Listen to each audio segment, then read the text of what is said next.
God, let's take away that tomato. Let's put on this tomato. That's right, got a haircut.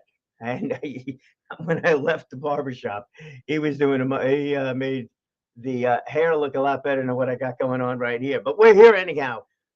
So be it. Let me tell you something. So be it. Hey, look, this whole idea about putting effort into your career, doing it to a hobby, put an effort into the nonprofit that you're involved with, whatever it is. How much effort are you willing to? I'll say it again, then I'll have some coffee. Willing to put into it. Thank you, David. By the way, David Shore right there. We'll put this up on the screen. You the man? One handsome dude also. Always a pleasure. But he and I were chatting a few minutes before going on. And no, we're not putting him on. Oh my God. No, only kidding. We were talking about work. We're talking about work in different situations and stuff like that. It's like, where is that balance between work and life? That's true, and that's something I think we all deal with, without a doubt. Especially, and I have really grown, really have grown to appreciate the solo entrepreneurs, the folks that have started their own business and gone into partnerships and grown from there. But those that are fully in control of their own time, you might think, wow, should be envious of that. We want something. It's a challenge. It is definitely a challenge because if you're fully in control of your time, that means every minute of every day you're making a decision, and that decision is whether to work in the business, whether to take some time off, whether to spend some time with family, whether it's time to go hang out and enjoy a hobby. Everything's a choice. Everything you do is a choice. If you're an entrepreneur, in other words, if you are your business, if you are your business, that means everything that you do publicly has an impact on your brand also. You getting the point here? It's like everything impacts everything. Everything. Remember the game of Kerplunk years ago? This might be for the gray-haired crowd. Kerplunk. You pull out one of those little sticks that come across over there, and then maybe the marbles fall, maybe it doesn't. But no matter what you do, even if nothing moves on that one little move, it's going to impact something at some point in time. And that's the case. Look, maybe, you sleep in late one day. Who's going to know? May not impact anything today, but maybe you needed it. Maybe it makes you a better person tomorrow. But that one little thing may add to something else. Just may be the case. But the time and energy you put into it, how to do it. Yeah. And Dave, well, Dave, I'll put a little bit of a twist on that one there. Let's pull it up. Why not? All right, Dave, since you're here, my friend. So he says that some people need to be told how to work and can't be self-employed. Yes, it definitely, the leader follower, kind of thing. I'll go with that.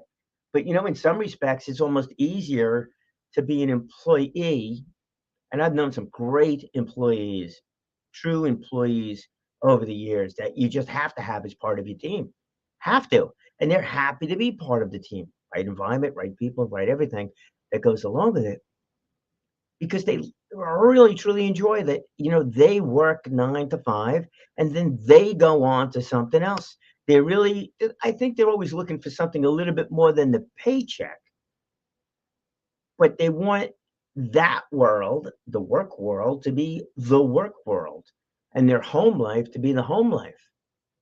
My guess is you won't find these people on Facebook, LinkedIn, TikTok, Instagram, and whatever else that's floating around nowadays on the social media side of things because their life is their private life. Hey, I get that. And you want to know something? If you get a person that's working with you, in that case, it might be for you, that just really wants to come into work, do their thing, help you in whichever way they can, and then go home when the work is done. Hey, that's great. That is a loyal employee. That is a key member of the team in that space. That is an absolute key member of the team. and that's a wonderful thing. So no downplaying there, in some respects. I've had jobs that were just jobs, and it's like, okay, I know I need to be there at 9. I know I leave at 5. Actually, I was told one time I need to leave at 5. That was a crazy situation, but 9 to 5, that's it. You do your work. No home life there, wherever possible. There's always exceptions. And that's it. And I never took that outside of that environment. It was easier. It was easier. Different stages of life and things kind of change a little bit. Now it's looking at things a little bit more creatively and the rest of that kind of stuff. And well, that's my world. But what's your world? What is your world? And are you willing to put the time, energy, and work into something if nobody sees it and it's just you and maybe your spouse, partner, whatever, but that key circle that knows what you're doing, supports what you're doing too. Are you willing to put the time, energy, and effort into that? And it sacrifices other things. You take that one stick out in your Kaplunk game, you still love playing that game. It destabilizes that platform that those marbles are on. So once you start to move your efforts into some other place, it might, sometimes maybe it does destabilize other things. Take a quick example there on paychecks. Hey, if I work for someplace, I work for someplace, I do my 9 to 5, that's it. I get a paycheck, I go home, done. I know I get a paycheck, assuming I don't screw up. But anyway, you get a paycheck, assuming the company doesn't go in business, but you get a paycheck, and that's it. All well and good. And you go home, The other side of it, though, being an entrepreneur, spending time and effort in a wide variety of ways, a lot of time in that. Now all of a sudden, it's not a clear line. You're not working 9 to 5. Not if you're trying to build something, or not if you build something and continue to try to grow it. You're not. Every post you make impacts something, someplace. It's an indicator of who you are, how much time you spend doing social media, or how much time you spend with your family, or how much time you spend working on work or working in work. All impacts everything. All right, let me give you an example of it. So there was a photographer. Now you might imagine I've been following auto racing. I break out the camera every so often. Long way to go on that learning curve. Long way to go on a lot of learning curves, But so this guy is one of the top photographers in auto racing. He gets hired by the major companies to go out and do these major races all around the world. And he said one of the most challenging one, and the most challenging one, and I don't know if it was a physically challenging one or it was a technically challenging one, but he gave a couple of examples of different races. And one of them was a road course race, and it was a big track. And his goal is he was hired by a company to follow that company's car. Well, obviously, if the car's doing 200 miles an hour or whatever the speed is, I can't exactly follow it. But he had to follow that car or the cars that were part of that team at different parts of the track. Okay, does it sound hard? Here's the details. One is that he's not a vehicle that he's driving around on the inside of the track. It's a road course. It's a big track now. Two is that there's only certain places that he could go in order to get photos. So what they do at the racetracks, they basically cut a hole in the fence, uh, in the wire side of it, not the barriers, anything like that, for the photographers. So I'm picking a number, 12 different spots along the track that he could go to in order to take photos. So that's okay. What's so hard about that? It was a 100-minute race. And let me tell you, in the scheme of things, that's a short race for somebody like him getting photos, great photos, creative photos, and do anything. So the question is, how much time, energy, and effort, big time on this one, is he willing to do it the whole thing? started following him on this video that was produced.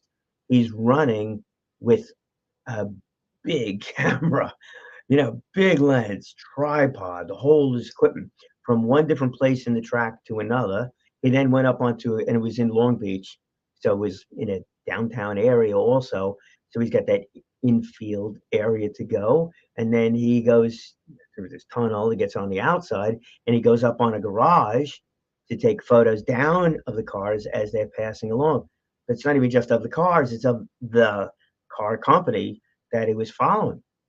How much effort is that? A ton. Is his photos phenomenal? Yeah, his photos are definitely phenomenal. Is his photos phenomenal because he's just the greatest photographer in the world?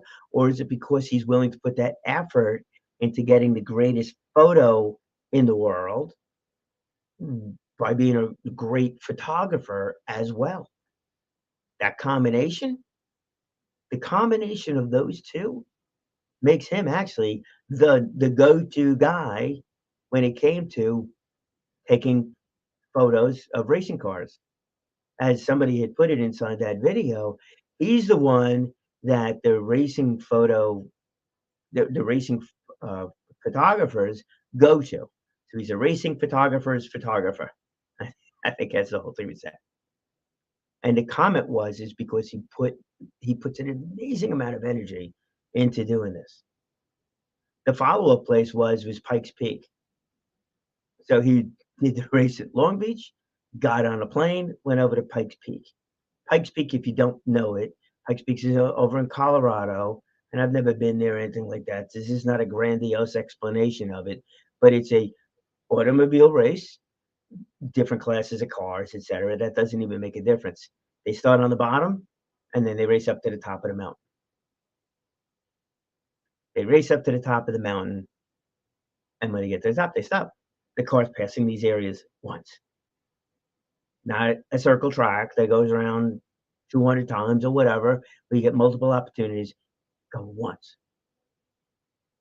There's also no holes in the fence. There's no photographer spots. Well, there's no known photographer spots for many. Maybe there are some, but if he's taking photos where everybody's taking photos, he's going to get perhaps a better photo because he's a better photographer.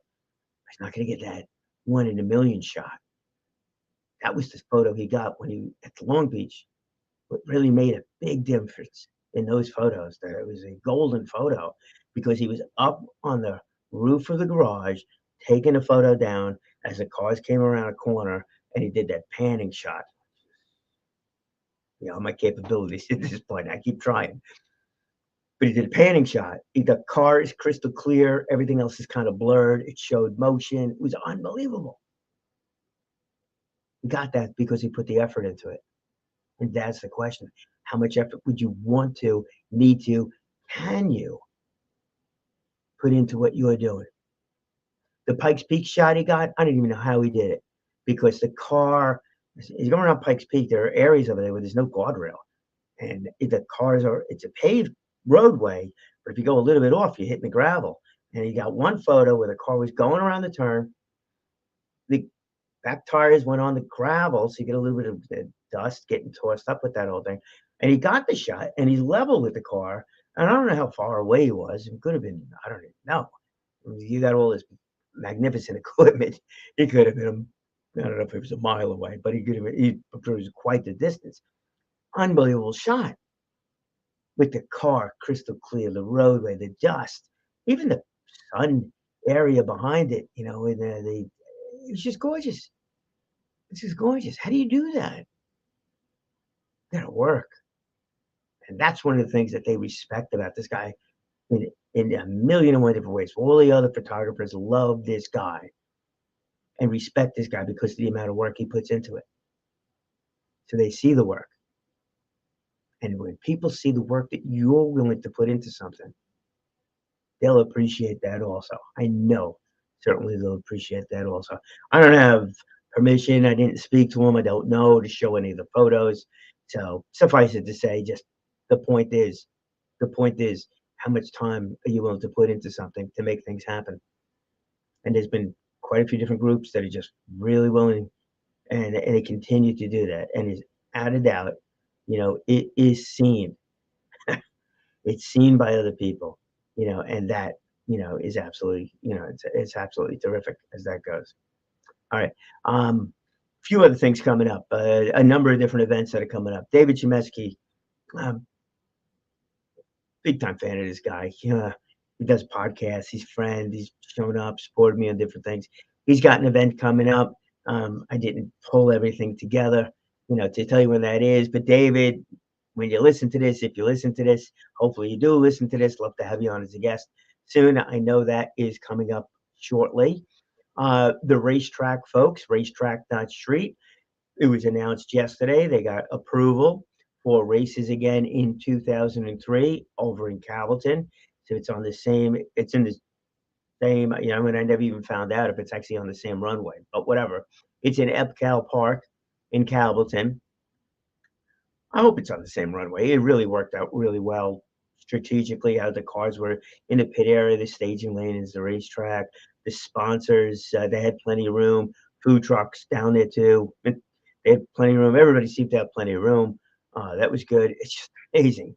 Like, if you've never been there, you got to go. During the race is not, whatever. It's just beautiful. Absolutely, just beautiful setting, all around. They got a bike trail that goes around the whole thing there too. Um, and it's a long one, as well.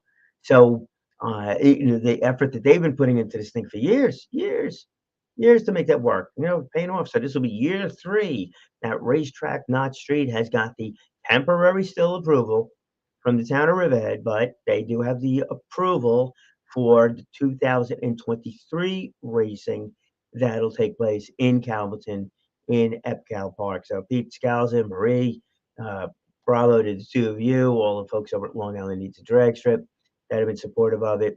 Great stuff. Had a few people, uh, friends, others gotten to know, that have been helping out, getting some great media coverage along the way. And, definitely, yeah, it's good stuff. So you go on the Facebook pages, and you'll be able to see that, see some of these videos and stuff like that. We'll share that, one point in time. But it's a process. That the whole group too. Long process. You had a 17-year difference, 17-year hiatus, 17-year gap between having drag racing on Long Island to what has taken place over the last couple of years and also next year going forward. Who knows? Who knows if that becomes permanent or not? I think it'd be kind of cool if it does. It'll add to different things, but good for them, to make that to have that consistent effort, to make that work. What's another thing that's coming up this weekend actually is the Crohn's and Colitis Walk on Sunday. That's in Port Washington. I'll be emceeing that one, and it's I think 12 o'clock. I believe it's 12 o'clock kickoff. You can get down there a little earlier, meet the sponsors and things like that. But the walk is in Port Washington. It's down at one of the beaches. Uh, if you want to come down there, that'd be absolutely terrific. Hopefully the weather's good. I mean, we need another weekend of really good weather. Last weekend the weather was just absolutely great. Hopefully this weekend the weather is also absolutely terrific. We did talk about putting in the effort. We did one of the Crohn's walks and it was pouring. It wasn't raining. It was pouring. But those teams, the folks that were organizing the event, the sponsors too, I mean, they really so wanted to be there. They put that time, energy, and effort into being there. Put a lot of time, energy, and effort into cleaning up afterwards too, because we were soaked to the bone. But they were dedicated to the cause, and that event became a huge success, even though we had the challenge of all of that rain. It didn't matter. Didn't matter because they were totally focused on the goal. In that case, it was raising funds to help find a cure for Crohn's colitis. The photographer didn't care. He dedicated everything. He was broke for a long time, traveled all over the place till he got a break and got hired, and then he moved up the ranks and then really started to get paid, as a photographer. He put the pain into it, and he continued on, and he's now super successful in that whole world. Love to be able to interview him, get him on the program over here, let him share some of those photos. And I've noticed that with so many other people, right? The photographers, Matty Wass has been showing up at the racetrack, taking photos with us, and question to him is like, wow, how do you get that shot? You have to take a lot of photos. I was like, okay, that sounds brilliant. He said, no, no, really. You got to continue to take photos. You got to continue to experiment. You got to continue to put yourself in different situations and grow. Okay, that's a very nice way of saying you got to endure a lot of pain along the way. Going, oh my gosh, I can't believe I went to that. I can't believe all that time. I can't believe all those photos, and they all look like crud. And then all of a sudden, one works out. I got one photo. It's a panning photo where I'm moving the camera so the item I'm looking to take a picture of is in focus and everything else gets blurred, shows motion. I got one photo, one so far. That has worked out like that. Okay, long way to go. Enduring a lot of pain on that one. But he did too, and that's how he's gotten to be such a great photographer. Others too said exactly the same thing. You got to keep going out there. You want to become a better speaker? You got to keep going out there. You got to endure that pain, and hopefully it's not too painful. And it's not too painful if you're really doing what you love to do, and if you're really doing what you really truly want to do, then it really works. It definitely does. Let me finish up on this one. Where to go with the whole thing. Now, your business, you're you, right? When you're out there, people see what you're doing. You may not even know it. That stick that comes out of the Kaplunk thing. You may not know that people see that, but people see that. They'll see maybe not everything, but they're going to see those different steps as you continue to move forward. They may see it a little bit more jumpier than perhaps a smooth transition than maybe your spouse, partner, close circle would. But they're like, wow, I haven't seen you in a while. Look at you now. Those kind of comments, embrace those comments because now people see that you are making headway. And then maybe they'll talk about you. Isn't that where referrals come from? It absolutely is. Keep doing that. And if it's a hobby too, man, it's all good. And it brings joy to you, that's great. And if it doesn't go anywhere other than hobby, and maybe you don't want it to go anywhere other than hobby, just like that employee. Employee just wanted to be an employee. That's it. That's all I want out of it. I want it to work for me as an employee, and then I'm done. And then I move on to something else. The camera stuff, I'm not looking to become a photographer. I'm looking to become a better amateur photographer. And that's what it is. I want to be able to take good shots at a moment's notice without having to without having to use too much brain power to think about, oh my, what aperture setting, and then the shutter speed, and how does all it work, and the rest. I just want to know it, and then be able to do it, and that's that. That's it. That's all I want out of that. Speakers, same thing as that goes. Now, how do we make this thing all work and work out well for ourselves? You need to put your effort into it. Whatever stage of life you're in, it doesn't make a hill of beans difference. Whatever stage of life you're in, it doesn't make any kind of a difference. But here's where I think we can make a real big long-term impact on various things, and that's the schools. And that's one of my inner motivations on all of this stuff. You see, the more that we could share our story, the more that we could share the success of various businesses, the more that we could share the exciting products that are developed by various businesses, the more we could have our students, junior high, high school, maybe even younger, see how cool it is and creative some of these companies are that are developing products. Maybe they'll be inspired to go and figure out how they can get involved in that industry, what it is that they need to know and learn in order to get involved in that field. Maybe what they see as a crazy idea by somebody, but maybe not such a crazy idea by others. Look, how many products got developed because of a quote unquote failure? Those little sticky pads, if you use them anymore, but whatever, the sticky pads, that was that was glue gone bad. The glue didn't really stick. It's like, oh man. Well, I don't know what the real story was, but whatever. It was glue. The real story is that was glue that did not stick well. Well, that's perfect for a sticky pad. You don't want it to stick on permanently. You want to put it on, take it off. Somebody must have said, "That's a stupid idea," and somebody else said, "No, man, it's good. I get to put these notes all over the place." How many other things got developed that way? Look, one of the things I've noticed here with with the cars and the rest of that, especially I had an interesting meeting with somebody who's got a collection of automobile memorabilia that goes all the way back. Very focused on Long Island, goes all the way back. The advance is incredible. Even just in well, even just, but in helmets, going from a leather helmet to today's helmet that's got all kinds of equipment in there from the communication side, the padding, and all the rest of that stuff. Helmet technology, Formula One. Saw a video of Mario Andretti driving a new Formula One car on a track that was the last track that he drove on as a competitive driver. And it was like a 40, 30, 40 year, probably maybe a 40-year difference on it. I'm sure I'd love to ask him how much the cars have changed. Probably completely different. Completely different. The technology is there, advances are there. What do we need from our students? We need them to be inspired. We need them to actually fall in love with something and find something to be really, really interesting to them. Because what our companies need, our manufacturers need, what all of us need is a new set of people that come in and look at things on a creative level.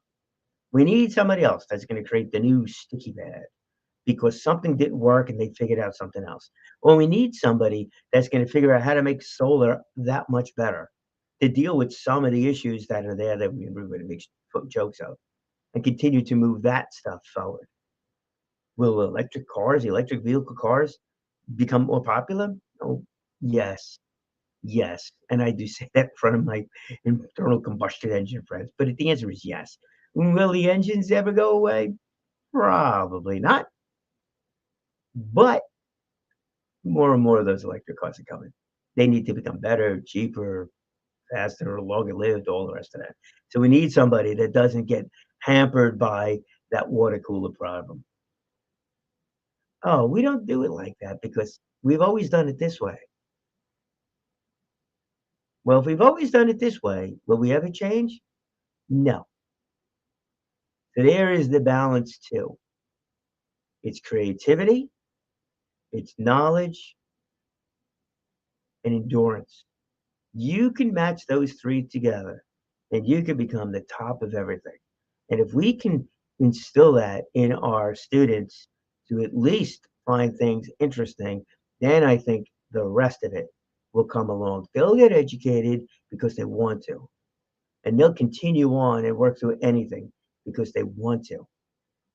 That is a big time key to success because they want to, not because they're told, because they want to have a unique, powerful interest in something. That's how you endure pain because it ain't that painful if you want to learn.